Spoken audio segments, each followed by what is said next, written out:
to do is I'm going to state the facts. I'm going to let you come to the conclusion whether pornography is bad for you or not.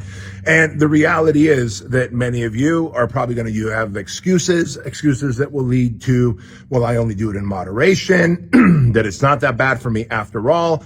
And oh, by the way, it actually helps me out. And if it truly does help you out and it gives you some kind of edge, great, go with it. But for the rest of you who want to watch this short video, I'm going to let you know if porn is truly bad for you and how you will know and what effects you can expect based on the research that I've done on studies that have been taking place since 2011 until now.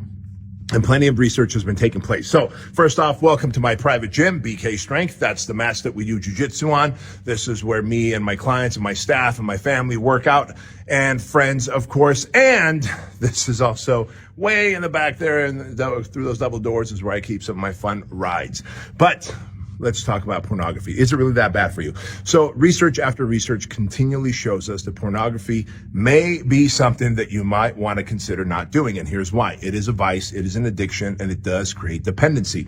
And if you're like, look, I do it in moderation and I only have a dependency, it's not an addiction. My question to you is, don't you want to use more of that time to do the things that you want to achieve and accomplish in life instead of end up watching pornography and doing the thing that causes shame and guilt? So thing number one that porn is known for is causing shame and guilt. And when you start feeling shame and guilt are very low on the vibrational frequency chart. See, all of us, everything on this planet has a vibrational frequency. The higher your vibrational frequency, the better, the higher the energy you are. The lower your vibrational frequency, the more fatigued, tired, depressed, sad, anxious that you are. And when you're watching pornography, it's something that you're not proud of. It's something that you keep secret. It's something that you feel shame and guilt about, and shame and guilt rank very low. The bottom three of shame, guilt, and regret rank the lowest in vibrational frequency. And so if you are watching porn and you're feeling shame and guilt, you're vibrating at a very low level, which means your frequency is at a very low level, which means you're not accomplishing a lot in life. You're not happy. You're not joyful. Instead, you're anxious, depressed, and you feel lethargic. Am I right or am I right?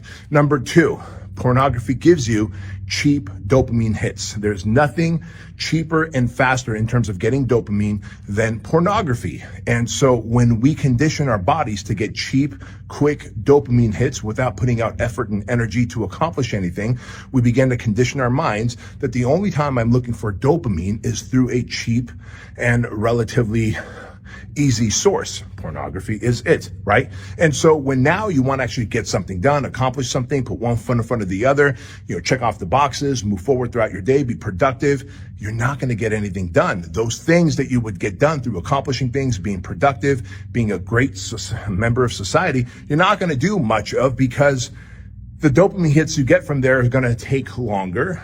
It's going to take more effort, and it's going to take more time. And you certainly don't want to put that time in when you've conditioned your brain to get cheap, easy dopamine hits from pornography, right? So that's thing number two that's damaging. Number three is it creates a false expectation. What that means is study after study shows that people that watch pornography, even at a level of not addiction, but just dependency and moderation, studies show that, 2016 study shows this, that when you watch it, what ends up happening is it creates a false expectation. So when you go home to your honey, or when you eventually get married, or you have a girl, the expectation that you have from her and the expectation that you have in terms of sex, in terms of lovemaking, is very different, because you are used to watching porn. You are used to watching people doing crazy shit with crazy things.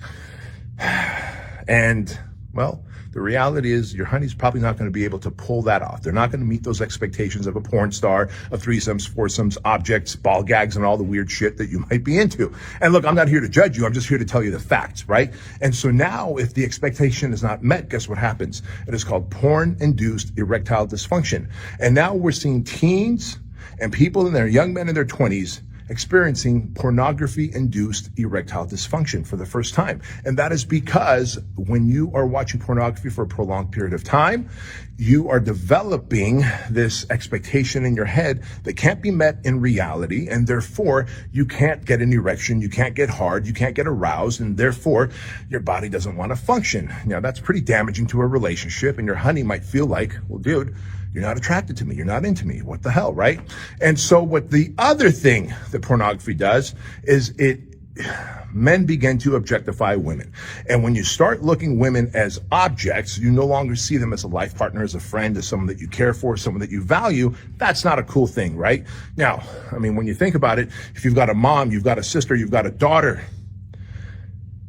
you've got a spouse, you wouldn't want them to be objectified, right?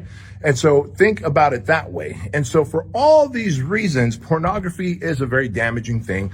The reality is that it is easily accessible. It is not like the times when I grew up, when I would find one old VHS tape in my dad's sock drawer at the very bottom, and I'd pop it in, into the VHS player, and I'd watch some old grainy 1970s silly little porn, and that was the extent of it. Today, it's so easily accessible. The weirdness is at the highest level. The amount of content available, like there's no end to it. And the amount of time suck, energy suck, focus suck, the guilt and the shame and the cheap dopamines that you will acquire from it are simply not worth it. And so if you find yourself feeling depressed, anxious, and unmotivated after a bout of pornography, cruising and scrolling, it's because you're experiencing all these things that come from addiction and dependency on porn, and your life is probably not going to be as happy and as fulfilled and as meaningful as it could be if you cut out pornography from your life. So those are the facts. That's what I'm telling you. The reality is, why the fuck would you want to watch something that you feel so much shame and guilt and regret about that you would never tell your friends? You are living incongruently with the version of the man that you want to be when you're watching pornography. You're not proud of yourself. It's not something that you accomplish. You're not going to go posting about it and flexing about it on social media. And so why do it, right? And this is the whole thing with pornography. If you're not going to talk about it, you're not going to boast about it, if you don't feel like you can flex about it, it's probably something that's not congruent to the version of the man that you want to be. So why do it? So my big challenge to you is this: give yourself a 90-day pornography fast, right? Cut it cold turkey. Stop. And instead, work out more, eat clean, meal prep, show gratitude, journal, start focusing on their life's goals that are actually going to be things that are meaningful to you. And when you do that, who knows, maybe after 90 days, you completely stop watching porn and you become the best version of yourself, the man that you're proud of, and your body's frequency goes to a higher level of abundance, joy, and fulfillment. And you're no longer feeling depressed, anxious, and feeling like you suck at life.